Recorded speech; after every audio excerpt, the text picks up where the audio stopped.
My guest today is Jonathan Mitchell. Jonathan is a senior citizen autistic, author, autism advocate, and has a blog, Autism Gadfly, where he discusses views of autism. Jonathan has a strong voice against neurodiversity and autism research. He is a checks and balance for autistics that face different challenges in society. His book, The Mu Rhythm Bluff, about a middle-aged autistic, can be found on Amazon. Please see the show notes for links to Jonathan's work. Before we begin the conversation with Jonathan, I couldn't help but notice the amount of challenges that Jonathan has struggled with. Take note of the biology of the autistic phenotype, of course, has its own sets of problems in life functioning. But what really captured my attention is the amount of problems from the outside in, such as the education and the early treatment and employment. There's a lifelong history of pressure and implications from the outside. This, in my opinion, is what really holds autistics back. It's not so much the challenges of the autistic phenotype, which I am not discounting.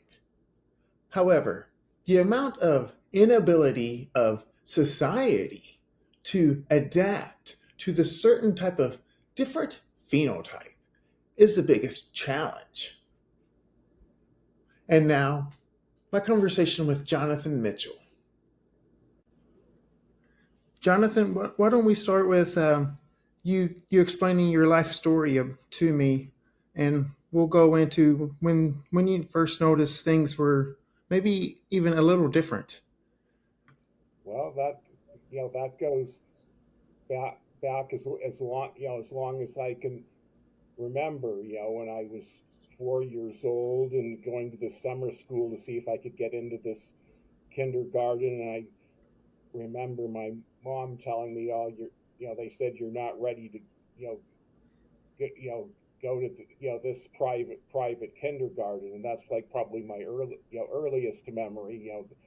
Of course, my parents noticed, something was wrong, before I was 3 years old, because, I guess up until 2 or 2.5, I had like the normal developmental milestones, and then, I either completely stopped talking or mostly stopped talking at like about 2.5, but then recovered my speech, between ages 4 and 5. And I guess they took me to a neurologist because they had no idea what was wrong with me, and I guess the neurologist didn't know either, because hardly anybody had heard of autism in 1958, when I was 2 years old, going on 3 years old. So they figured it was like some sort of emotional problem. So they sent me to a psychoanalyst, and I had regular sessions with her, for about 10 years or a little more, until I was like about 13 and a half. And I guess if you want to hear other relevant things, I was a special ed student, for most of the 60s. Like I went to this special, like this private kindergarten that let me in, but then, my mother didn't like that, and she put me in this other kindergarten, like for my second semester of kindergarten, and my behavior problems were so bad, I was expelled, from that kindergarten. Then I was in special ed, for about 8 years. Like at 12, I was put like in I gave me a try at a mainstream private school, but I was expelled from there after about half a semester. And then when I was 14 in 1969, they put me like in the 8th grade. And then I graduated from high school, barely graduated from college, and then, I had a succession of jobs. As I know, you seem to have read a lot of stuff about me, as I guess I was fired, from about 20 jobs, but I worked sporadically from age 24 to 51, and then retired some years ago at age 51. I don't know what else I can say, or unless you want to ask something more specific. Sure. Whenever you were explaining your journey in education and getting expelled and such, can you remember some of those challenges that you had? Well, I had behavioral problems. I lost my temper, sometimes, and the other kids picked on me, and that sort of brought out the worst in me, and I would get in yelling, fights and stuff with them, like at this private school where I was expelled at age 12, and and as you probably know, I have bad fine motor coordination problems where I can hardly write. I can write so that it's pretty legible, but it's very slow, and it looks like quote unquote brain damaged writing quite quite a bit. And also, I've had very few friends, and except for some casual dating, never really had a girlfriend, and yeah, and it's been difficult. I'm not sure what else I can say. So the writing, it's huge in school too, that we must write and keep up with everything. Did you find yourself having problems with just keeping up with the teacher in the classroom, the pace of the classroom? Well, sometimes I had difficulty concentrating, and it was hard for me. And those were probably just some things that the other students pointed out and then would start the bullying. It kind Yeah. of sounds like. And at this point, your parents in the school, they they they didn't think autism at this point. Well, like I don't think so, except I guess my mother heard about autism in like the mid 1960s, and I guess she asked,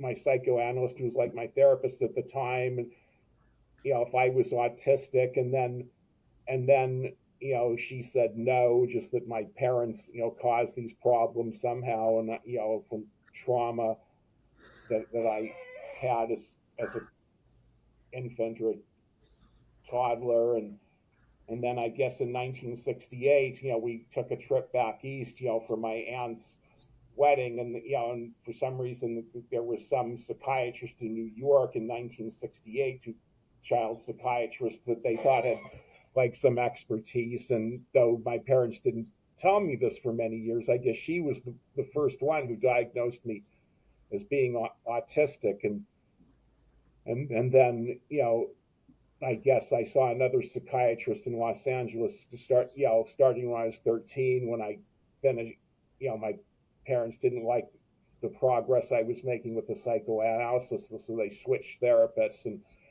I think he also said I was autistic, but like he never told me. My parents never told me. Then, when I was 21, I was hoping Ritalin would help, and I went to the psychiatrist at UCLA who said, yeah, like what you have, is like autism. This was like in 1977.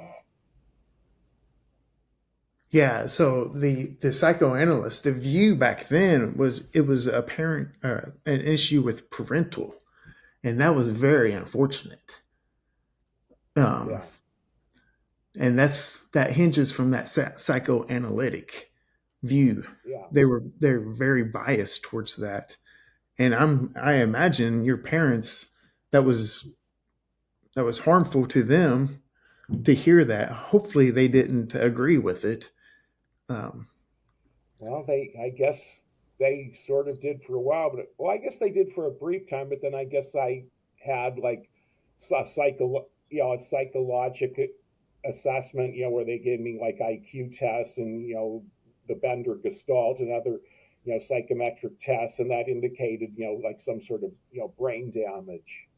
And then I guess they thought of me as being neurologically impaired. during this time, did you have questions or did you have worries about, you know, something about me is different than these other kids? Well, not really, not that I can really think of. I wasn't aware of how bleak the future, would become. But I guess it could have been worse. I've had some success. I worked, graduated college. I've worked sporadically, had a few friends, was able to get some writing done and stuff like that.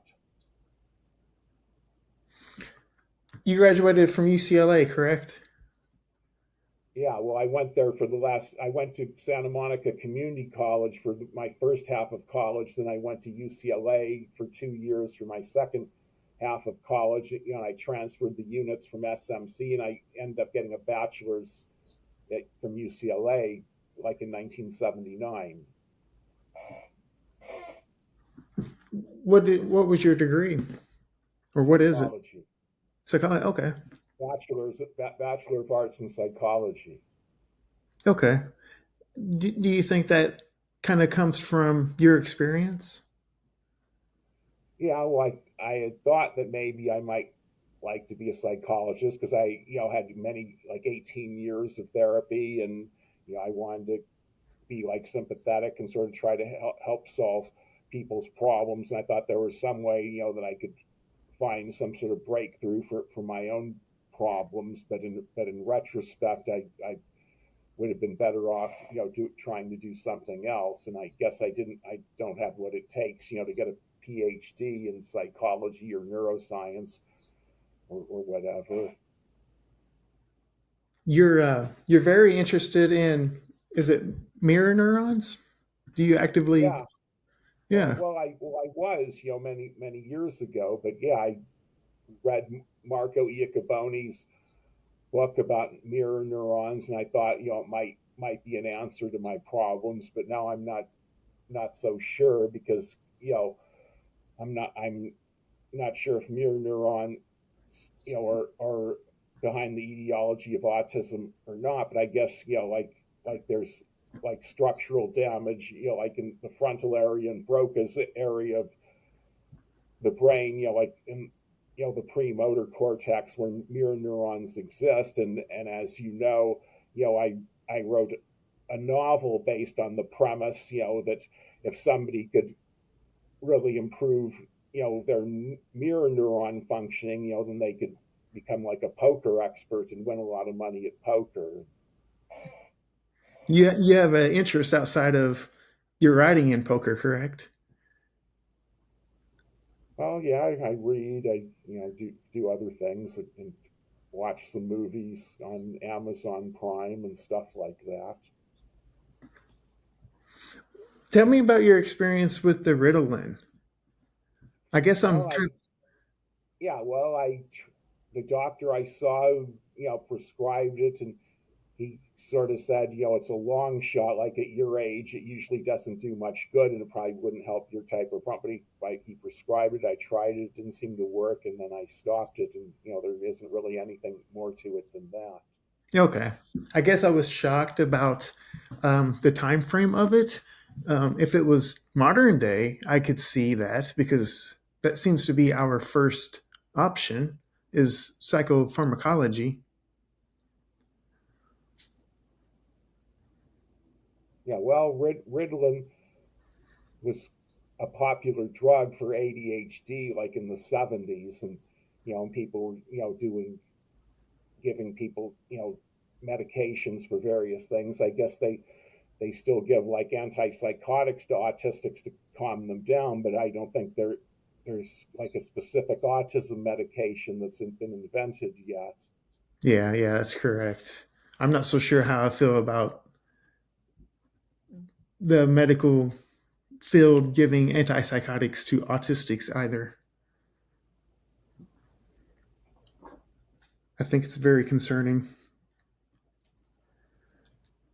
After you graduated UCLA, what was your first profession?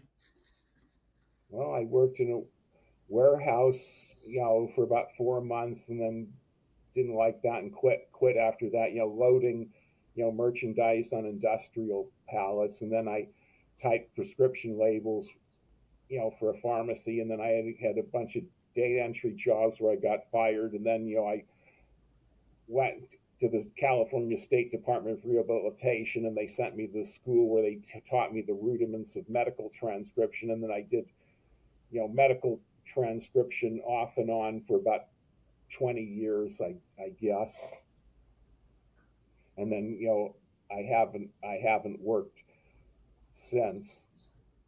Yeah, I don't think people understand how difficult autism and employment is. There are many challenges presented in employment, including the social communication and interaction aspect.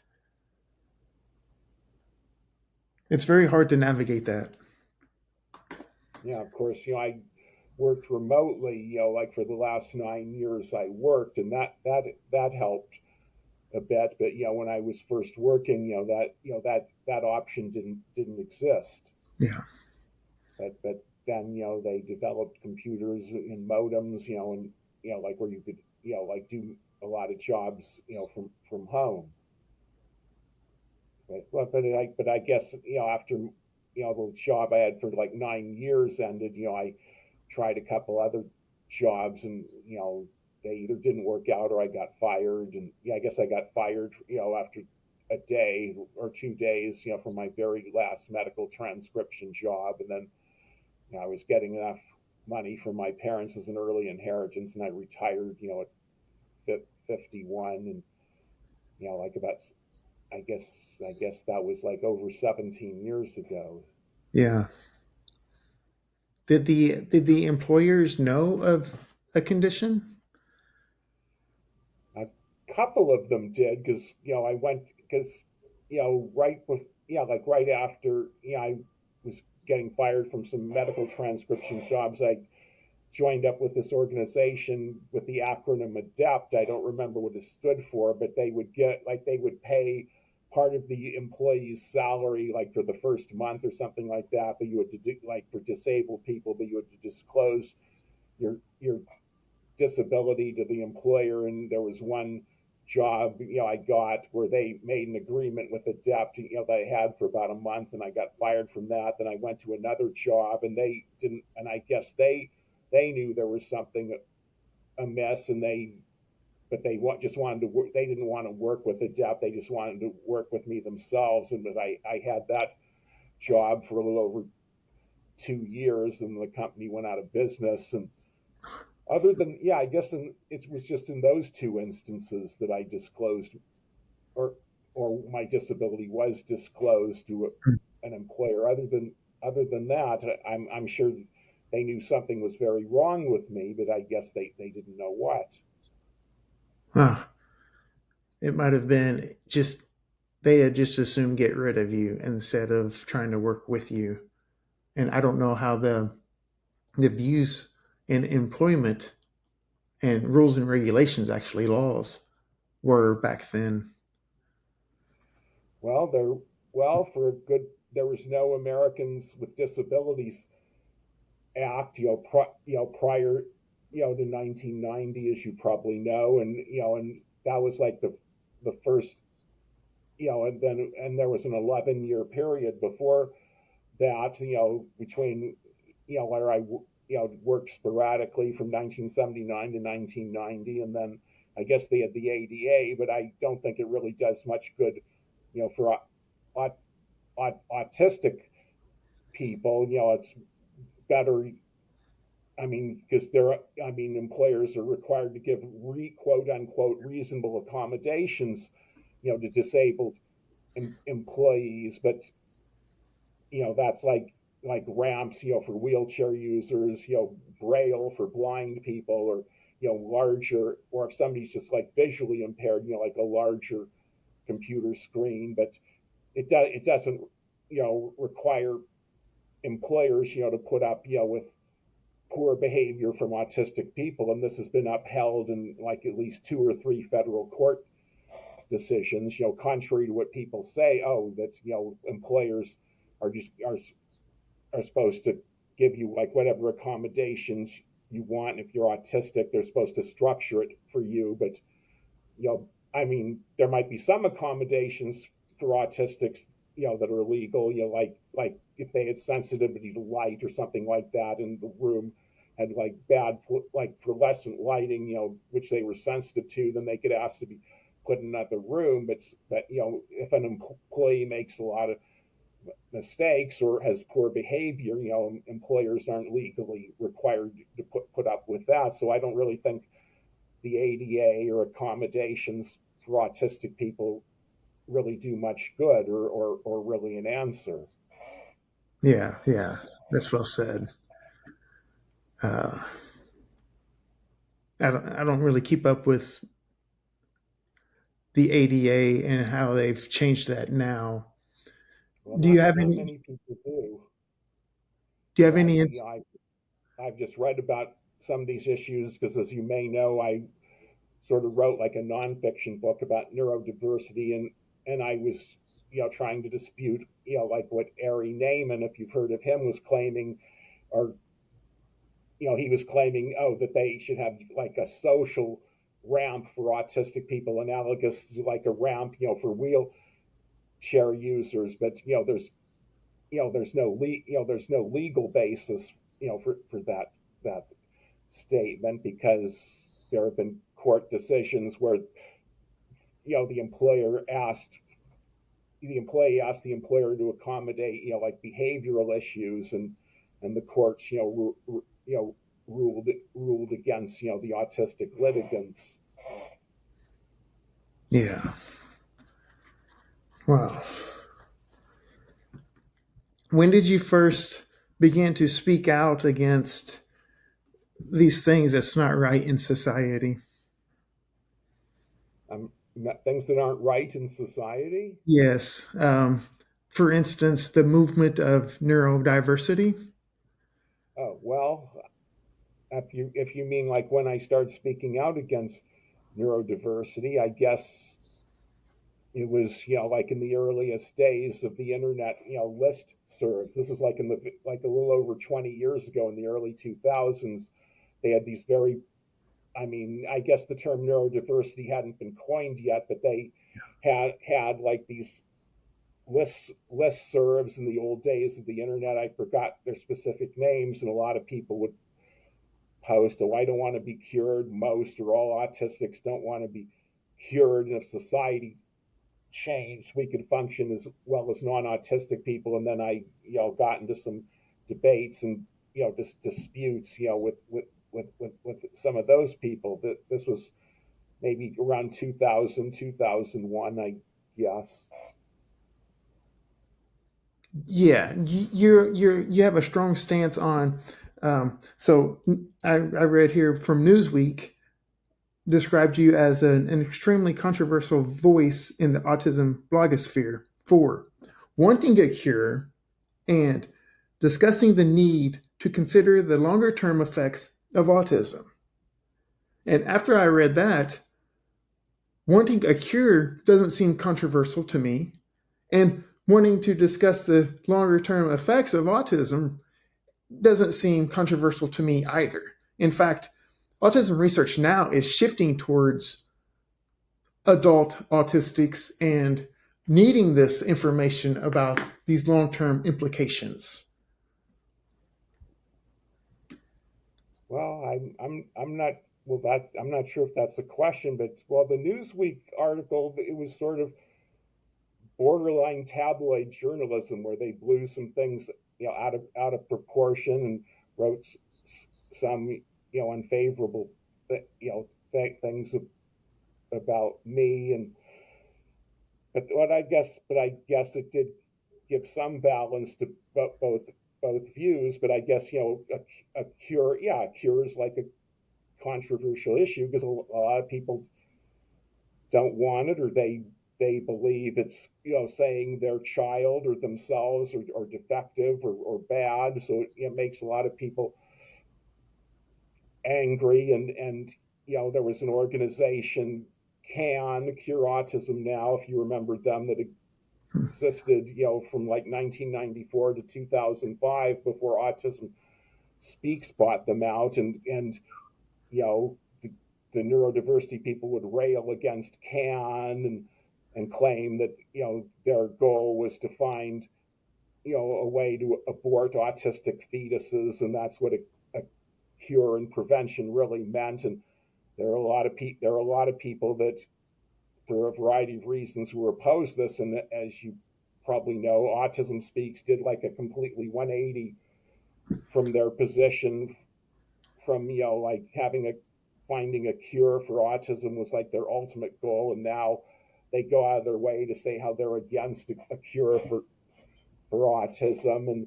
And they appointed like two neurodiversity extremists to their board of directors. One who's Stephen Shore, who said autism is a superpower, and Valerie Paradise, who said autism isn't a disability, it's a strength. And This is so it's a controversial issue in some circles, but I agree it shouldn't be. yes, correct. This is a very delicate subject, I believe, because there are some abilities and superpowers, but for a population, if we just split the autistic population, there are some, or I should say, many occasions or occurrences that they likely don't have the superpowers, or they don't. Society doesn't allow them to navigate towards their superpowers. Because I think a lot of society just traps the autistic phenotype. And that's one of the things that I want to help remove, or at least bring attention to. Yeah, well, I've written about that. I had an article published in Autism Parenting Magazine about the male female ratio, and how the neurodiversity people say things that have no scientific basis whatsoever, that that autism is underestimated in females, that there might be an actual 2-to-1 ratio rather than a 4-to-1 ratio, or some people even go as far as saying there are just as many autistic females as males. But and now social camouflage has become sort of a hot issue in autism research, and I've been reading about that and hoping to write an article about that someday. But I really put camouflage and masking in the same categories as astrology and voodoo. Yeah, yeah, yeah, yeah. So no, there isn't. I mean, I believe the 4-to-1 ratios, are genuine, and are due to some either differences in hormones or brain physiology in males or females, or the fact that the female has an extra X chromosome. I'm not sure if the specific is known, but there's been tons of research done on the female protective effect, showing that females have to have like a stronger hit of genetic mutations to become autistic. And and I guess there have been some other studies, I don't remember the exact specifics, that show there's some biological thing that makes males more vulnerable to autism than females. And it's also true in other developmental disabilities like dyslexia, ADHD, stuttering. There's a similar ratio. Yeah, yeah. It's all it's all very unknown to us. I think a little bit too much. One of the things that I question with autism research is it needs to go after the cause foremost, and then early diagnosis seems to be important to me just because of the outcome. The earlier one is known to be an autistic, the better the outcome. And then what we briefly discussed a minute ago, or I mentioned about the longer term effects of autism in adults. However, autism research seems to just be, in my opinion, all over the place. There are things that we're sending money to and time and energy, and it doesn't really seem like it has a lot of, it doesn't seem like it has a lot of, I don't know, input, or there's a place for it. There's just a lot of odd research. Yeah, well, I guess that's true. Like, I don't understand why Autism Speaks awarded Laurent Motrin, a $500,000 research grant, even though I guess that's kind of old news now. And you might remember Simon Baron Cohen's groups. I think somebody named Godwin or something. She was the lead author of this paper that claimed autistics had like superhuman vision and like a visual acuity of like 27, the same as birds of prey. And then it was shown, then the study was retracted because it was either an incompetently done study or a hoax. I realize I can't prove it was a hoax, but it wouldn't surprise me. Yeah, yeah, yeah. Those birds have two phobias, so I doubt that we can even come close to that. And you just even mentioning that Motrin, it kind of just highlights what is going on behind the scenes, and if they want to find a cause or a cure, and what their purpose is. Now, our medical paradigm, it's easy to say that we just want to discover prescription medications to treat things, not fix things, but just to treat them. And that's my concern.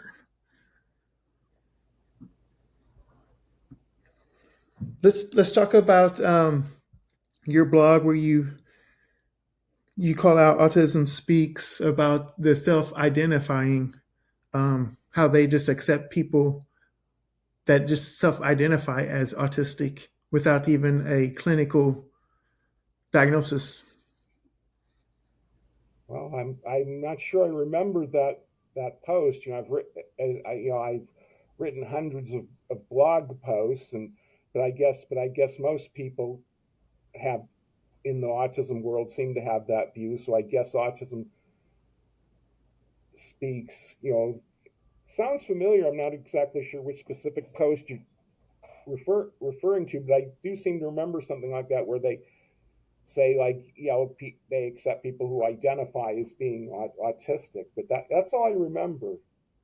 Yeah, they took it or they added it to their mission statement, and I think Yeah, you were talking well, about.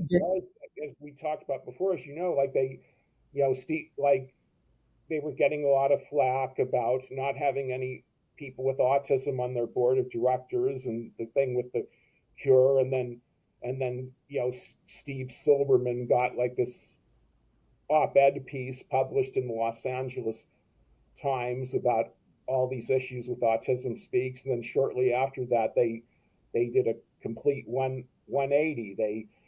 They dropped the words cure and prevention and global health crisis from their mission statements, and they put the two autistics on their book. Stephen Short, who said autism is a superpower, and Valerie Paradise, who said it isn't a disability and it's a strength.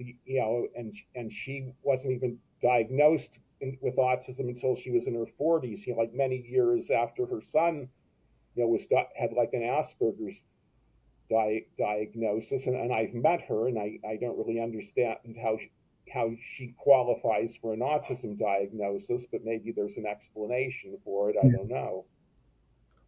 Huh. You also wrote about Gates, Einstein, and Jefferson, how people Yeah. just, it's easy for them to say, oh, they're autistic.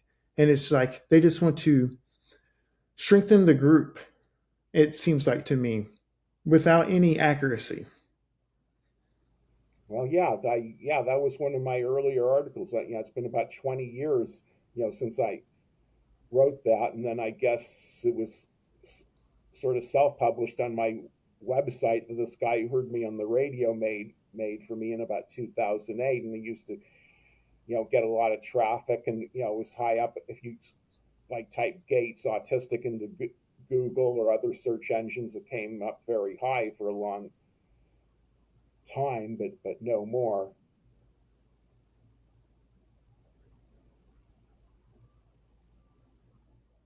To me, it's like we open up this group of neurodiversity, and then people can just say that they're neurodiverse, and then there's and then that's where it kind of stops. We People just like to say, "Oh, that's just my ADHD," or "Oh, that's just my autism," and they want to identify as something, maybe to help them manage any type of conflict or troubles that they are going through. Yeah, I guess that's a fair assessment. I don't know, because society doesn't really know what to do with it after that. And plus, we love to label people. That's what we like to do. We like to subordinate people and just call it that.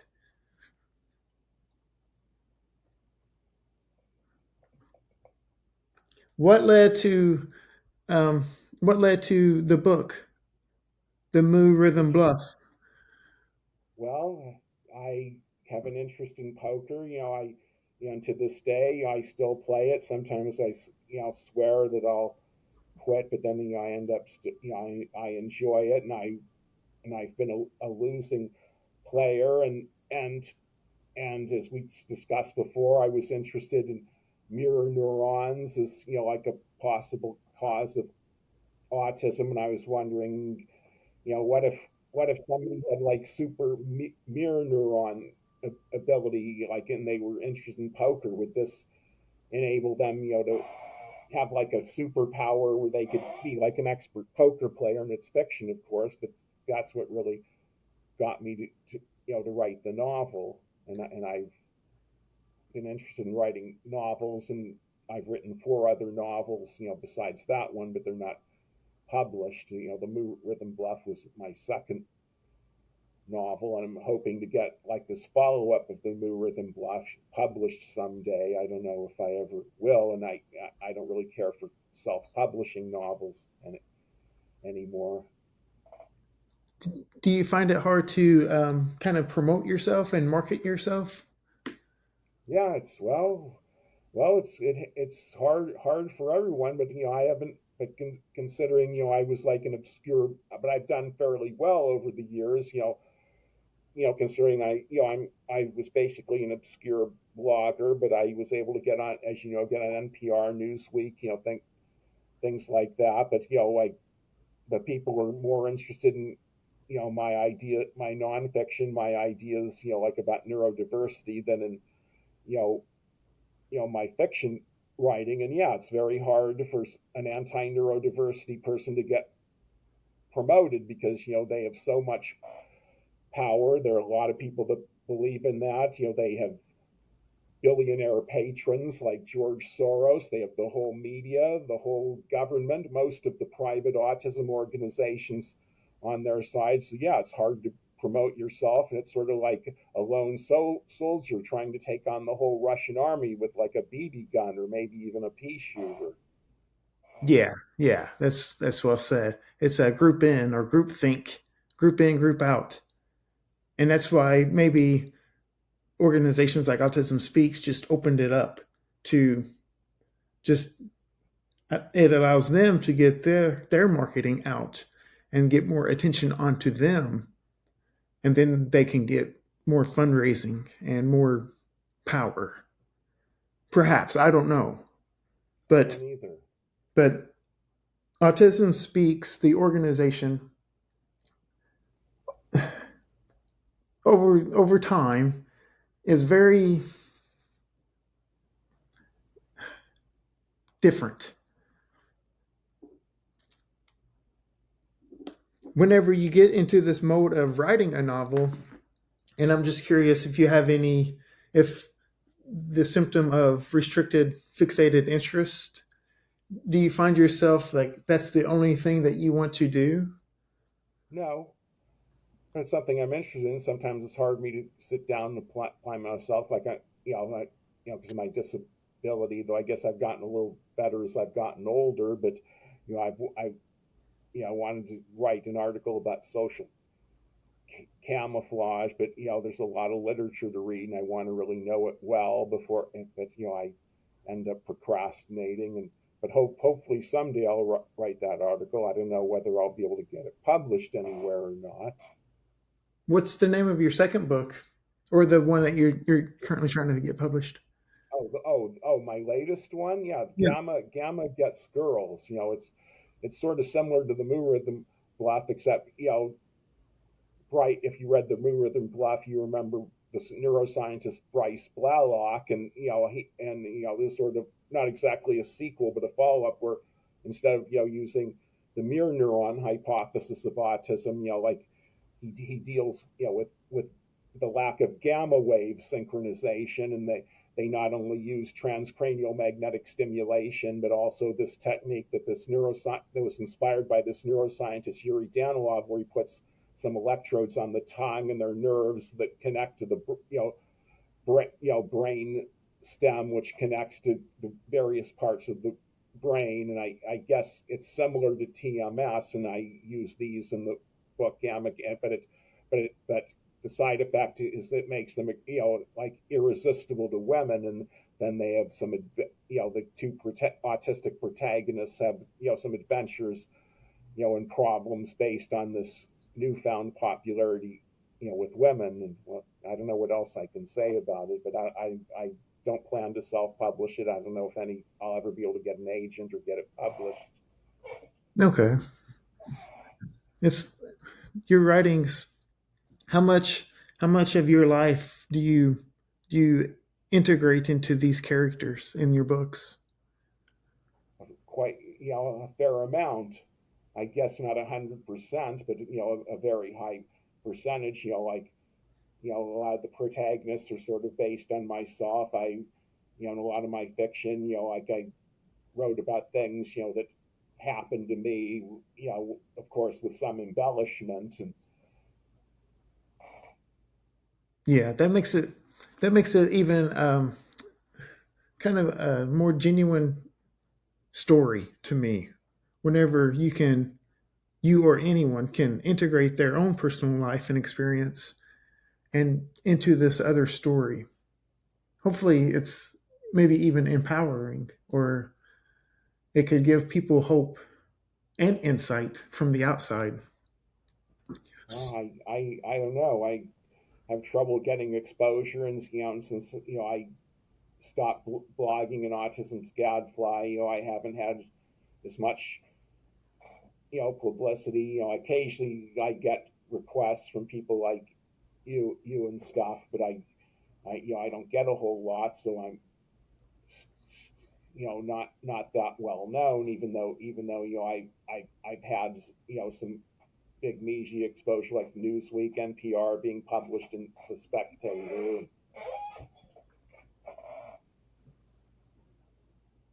It's definitely a side on autism.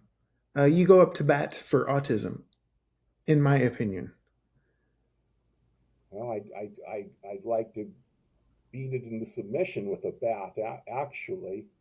But but I don't think science has really advanced to that level yet, and because of neurodiversity and our government and a lot of other things, they impede advancement into trying to find causes and like treatment breakthroughs for autism. So in my opinion, at least, it's gotten a lot worse. Yeah, questioning the purpose of things. Talk to me about your involvement in research. How did that come about? Um, with Well, maybe you're referring to like being a subject for the Corshane Research Group. Yes, I've Well, covered well, a lot of his I work. well in well it started like I guess in late 1988, early 1989, when people were starting to analyze autistic brains with MRI scans, and the Corshane group was sort of at the forefront of that. And then they had an article published in the New England Journal of Medicine about how they had found some portions of the cerebellar vermis were smaller in autistics than like an age matched controls. And then there was a front page story about the, you know, on the LA Times about that. So I called their group and talked to the, Eric Corshane's wife at the time, and and I said, "Are you looking for subjects for MRIs?" And they said, "Yes, yes, we are." And then I drove from Los Angeles to San Diego. It's about a 2 hour drive between Los Angeles and San Diego, and where their group is. And I had like a couple of MRI scans, of my brain. I guess I participated in some of their revoked, potential studies. But then, I wasn't sure how much they could help, and I tried to ask for some results of something I was in, and then Shane never replied, so I just stopped being involved, with their research group. I'm not sure what else I could say about it. So you don't know the results of your scans? Well, I know that, like, I had like an average, like the lobial 6 and 7 of my cerebellar vermis were like about an average size of an autistic. And then there was some other experiment. I don't remember. It's many years ago. So, but then I just sort of lost contact with them, and then they were sort of interested in maybe having me do a research for this stem cell thing they were involved in, which would require them like grafting some skin for my buttocks, and I guess trying to develop like sort of like an embryological brain from. And but I thought about participating in that, but it would mean driving to San Diego and maybe having to spend like a few days there, and I just wasn't really interested. And then I was there's this group at Caltech that this guy Ralph Adolphs has, and I participated in some of their eye tracking studies, but it wasn't something I was really interested in, so I stopped doing that. Other than that, I've really had no involvement in autism research except in those two instances as a subject and not as a researcher. And I guess that's about the extent of my quote unquote involvement in autism research.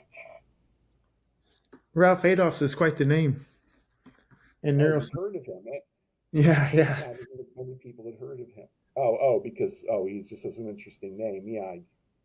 Well, no, I'm very familiar with his work and the Okay. work from UC San Diego with the embryo. I think he actually does pretty good work. Kirchesney, or uh, I fell with his name.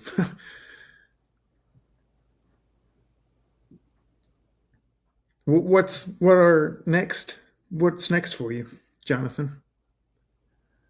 I I guess dropping dead because I'm so obese and I'm nearly 69 years old, and so I'm not other than that I'm not sure. I guess what I hope is the very next thing is that I'll be able to write that article debunking social camouflage and masking that neurodiversity you know writes about, and I've read enough to see that it's basically junk science, and I hope to write an article about that someday. And I'd like to write another novel, or other than that, I guess that's about it.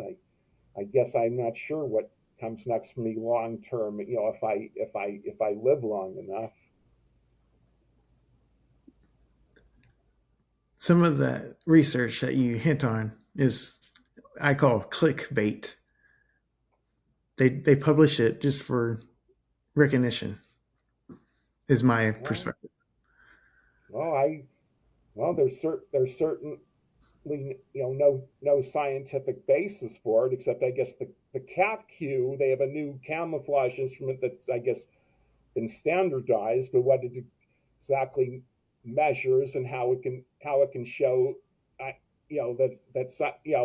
somebody can disguise their autism more successfully. I don't know, and there have been, and the results in the camouflage area are mixed. There are some studies that don't show a superior ability of women to camouflage over men based on that measurement, and they had a lot of other camouflage before the cat cue was developed. They had some other measurements, but these were just created on the fly, and they weren't validated in any way.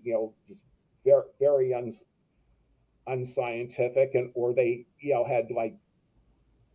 had cert people who they responded to and would advertise in places where they could attract like women who were like diagnosed in middle age allegedly, and they were the participants in a lot of the cert. Yeah, there's a lot of and other than Eric von Bohn's article, like he wrote it, or I guess an editorial in Molecular Psychiatry, I haven't been able to find any published anti-masking camouflage article. And if there's one in the popular press, I'm not aware of it.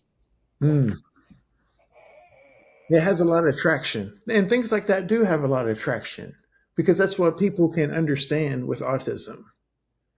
They understand some of the autistic phenotype, and it makes sense to them. And my opinion is the things that make sense to others, the lay public and professionals and researchers, then they get hitched on to that, and they won't expand beyond that. Now, with the social camouflaging, I guess I can see that navigating the social world is very demanding, especially for autism, with the excitation and inhibition imbalance and all of that metabolic demand. Maybe they are trying to highlight that, and it just takes a lot to kind of fit in. There's a lot of social pressures to fit in. I don't know.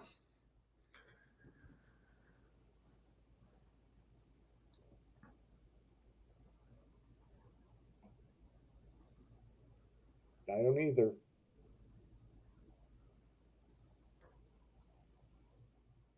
What's one thing you would like to know about autism that isn't known? Well, what causes it, at least in some specific situations, and I'm trying to think of what else. Yeah, I guess and knowing how it could be legitimately treated, because I don't really believe there are any like legitimate good treatments for autism. Yeah, I would question if there's a medication or a shot. Dare I would say a shot, but that would be something that would be explored. I don't think those are the answers.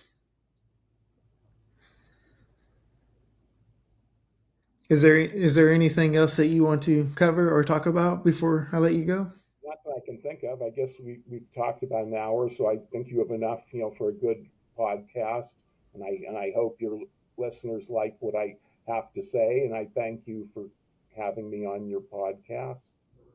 Yeah, Jonathan, I appreciate this. This all came out pretty quick.